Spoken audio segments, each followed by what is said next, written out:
안 낫는 이유가 바로 자가 치료 방법을 알려드릴게요. 테니스 엘보우는 팔을 앞으로 뻗고 손목을 아래로 구부린 뒤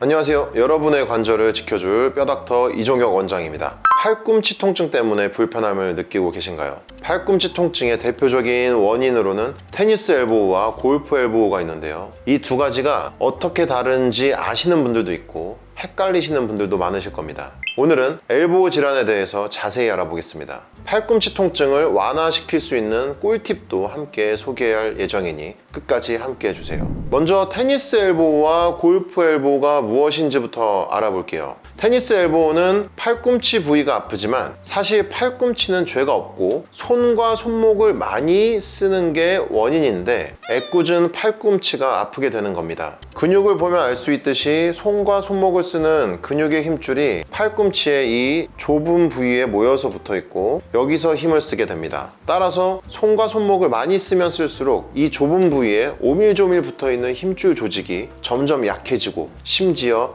파열까지 생길 수 있는 이 질환이 바로 테니스 엘보우입니다. 팔꿈치 외측에 생기면 테니스 엘보우, 내측에 생기면 골프 엘보우라고 합니다. 큰 틀로 보자면 힘줄염이고요. 정확한 명칭으로는 외상과염, 내상과염이라고 합니다. 하지만 엘보우 질환이라는 별명으로 더 유명하고 이렇게 별명으로 더 알려진 질환들의 특징은 잘 안 낫는다는 겁니다. 그리고 안 낫는 이유가 바로 손을 우리는 계속 써야 하기 때문이죠. 아무튼 테니스, 골프를 치는 사람들만 생기는 게 아니라 손에 그립을 세게 쥐거나 그립을 진 채 많이 쓰는 경우, 예를 들면 요식업에 종사하시거나 집안일을 많이 하는 경우도 포함될 수 있다는 겁니다. 그렇다면 내 팔꿈치 통증이 테니스 엘보우인지 골프 엘보우인지 어떻게 알 수 있을까요? 간단한 자가 진단법을 소개해 드리겠습니다. 테니스 엘보우는 손등이 위로 가게 팔을 앞으로 곧게 펴고 주먹을 세게 쥐고 손목을 손등 쪽으로 반대 손의 저항을 이기면서 올려보세요.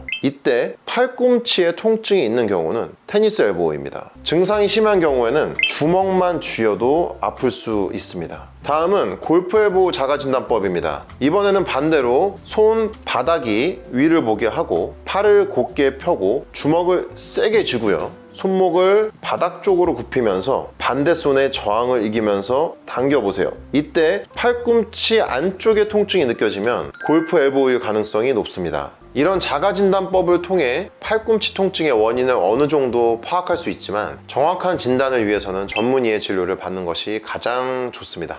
그럼 이제 테니스 엘보우와 골프 엘보우의 자가치료 방법을 알려드릴게요. 중요한 건 초기 단계에서 통증을 방치하지 않고 적절히 관리하는 것입니다. 첫 번째는 휴식과 생활습관 개선입니다. 팔꿈치 통증을 유발하는 동작을 최대한 피하고 충분한 휴식을 취하는 것이 중요합니다. 일상생활에서 팔에 무리가 가지 않도록 조심하시고요. 두 번째는 스트레칭과 근력 강화 운동입니다. 테니스 엘보우는 팔을 앞으로 뻗고 손목을 아래로 구부린 뒤 반대 손으로 손등을 부드럽게 밀어주는 스트레칭이 효과적입니다. 이때 주의할 것은 스트레칭을 쭉 시켜준 다음에 5초 정도 버텨주시는 것이 중요합니다. 골프 엘보우는 이와 반대로 손바닥을 위로 한 뒤 팔을 뻗고 손바닥을 당겨주는 스트레칭을 추천합니다. 이때도 마찬가지로 손목을 스트레칭 해준 상태에서 5초간 버텨주시는 것이 중요합니다. 다음으로는 근력 강화 운동입니다. 테니스 엘보우는 손등이 위쪽을 향하게 팔을 편 뒤 가벼운 물병을 가볍게 들고 손등 쪽으로 올려주면서 운동하는 방법입니다. 스트레칭과 마찬가지로 힘을 가볍게 주고 5초간 버텨주시는 게 중요합니다. 골프 엘보우는 반대 방향으로 손바닥이 위쪽을 향하게 한 뒤 같은 방법으로 운동해 주시면 됩니다.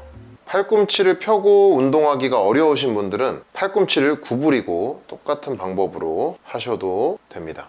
세 번째는 냉찜질과 온찜질입니다. 염증이 심할 때는 냉찜질을, 근육을 풀어주고 싶을 때는 온찜질을 적용하세요. 매일 10분에서 15분씩 꾸준히 찜질하시면 통증 완화에 도움이 됩니다. 네 번째는 비수술적 치료 방법이 있습니다. 제일 먼저 물리치료인데 이 치료는 별거 아니라고 생각하실 수도 있지만 염증으로 위축되어 있는 힘줄을 이완시켜주는 효과가 있어서 자주 치료받으실수록 효과가 좋고요. 그래도 차도가 없다면 소염 주사를 통해 그 부위의 염증을 집중적으로 치료하는 방법이 있고요. 프롤로 주사로 약해진 힘줄을 강화시키는 재생 주사가 있습니다. 하지만 주사 치료가 아프고 싫다면 체외 충격파 치료를 통해서도 약해진 힘줄을 강화시킬 수 있습니다. 마지막으로 수술적 치료가 있습니다. 비수술적 치료로도 효과가 없을 때 선택할 수 있는 방법인데요. 손상된 힘줄을 재건하거나 염증 부위를 제거하는 수술을 진행할 수 있습니다. 하지만 수술은 마지막 선택이어야 하고 대부분의 경우 비수술적 치료로 증상이 호전될 수 있다는 점을 기억해 주세요. 오늘은 테니스 엘보우와 골프 엘보우의 차이점과 치료법에 대해 알아보았습니다. 팔꿈치 통증을 방치하지만 말고 초기에 적절한 치료를 받는 것이 정말 중요합니다. 도움이 되셨다면 좋아요와 구독 부탁드립니다. 다음 영상에서는 테니스 엘보우를 악화시키는 최악의 습관을 알려드릴 예정입니다. 궁금한 점이 있으시면 댓글로 남겨주시고요. 다음 영상에서 뵙겠습니다.